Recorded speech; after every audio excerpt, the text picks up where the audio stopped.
关于女性的欲望有很多误解，许多人认为它有点类似或取决于男人的性欲。关于女性的欲望是瞬间发生的，并且时有时无的观念仍然存在。然而我们在这里告诉大家，这不是真的。女性的欲望是情绪和生理反应之间复杂的相互作用，所以很难用一种广义的方式来描述它。如今与普遍看法相反，女性的欲望并不符合一个简洁的线性叙事，它不仅仅是由身体唤起或外部刺激驱动的，而是受到无数因素的影响，包括心理、情感和社会动态。科学为理解女性欲望的复杂性提供了有价值的见解，心理学和神经科学的研究揭秘了长期以来的误区和刻板印象，揭示了女性的性唤起是一个涉及心理和生理因素的多方面的过程。性医学领域的权威专家罗斯玛丽巴桑博士提出了女性性反应的模型，强调了环境、亲密关系和情感联系的重要性。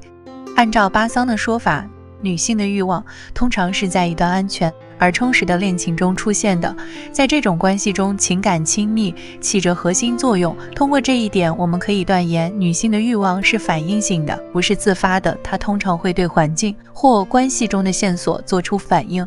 著名的性学家梅雷迪斯·查维斯博士的研究表明，女性的性唤起模式是多种多样的，而且会受到一系列因素的影响，包括视觉、听觉和情感暗示。他的发现已通过各种研究得到证实。2010年发表在《新医学》杂志上的一项研究，发现了4种影响女性欲望的线索：情感和连结、情色、视觉和亲近、看到或听到性行为，以及浪漫线索。然而，研究人员得出结论，这些线索是相互关联的，也会受到其他因素的影响，比如婚姻状况和女性是否有孩子。在查维斯博士的另一项研究中，女性的性欲与男性的性欲在性唤起方面有所不同。查维斯博士发现，与男性不同，女性对非人类、玩具、刺激物的性唤起略有增加。今日心理学和关系治疗师塔莎博士在 Instagram 上发布的一支影片，提供了这种复杂性的一个有形的测试样本，展示了一个女人的欲望是如何随着时间的推移而演变的，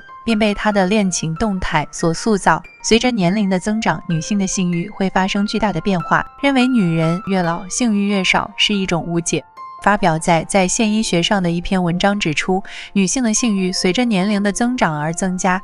因为她不再感到怀孕或组建家庭的压力。此外，怀孕还可能改变女性的性欲，在某些情况下甚至会增加性欲。对于女性而言，欲望与她们在恋情中的感受密切相关，取决于她们是否感到舒适或安全。感情上缺乏亲密和过度的压力会降低女性对性的兴趣。塔莎博士敦促那些在亲密关系中挣扎的女性，将前戏视为一种能够产生回应性信号、激发性欲的方式。这个建议强调，对于许多女性而言，性欲并不仅仅取决于身体上的吸引力，它还与亲密、信任和脆弱的感觉紧密地交织在一起。对女性欲望的深入研究挑战了这样一种误解，即女性的欲望完全取决于外部因素或伴侣的行为。相反，他们强调女性在性经历中的能动性和自主性。女性有能力积极地表达自己的欲望，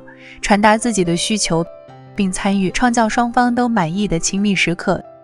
随着社会继续努力应对过时的刻板印象和误解，承认和赞扬女性丰富的性经验至关重要。通过对女性欲望更细致的理解，根植于科学和生活经验，我们可以在亲密关系中培养更多的同理心、尊重和满足感。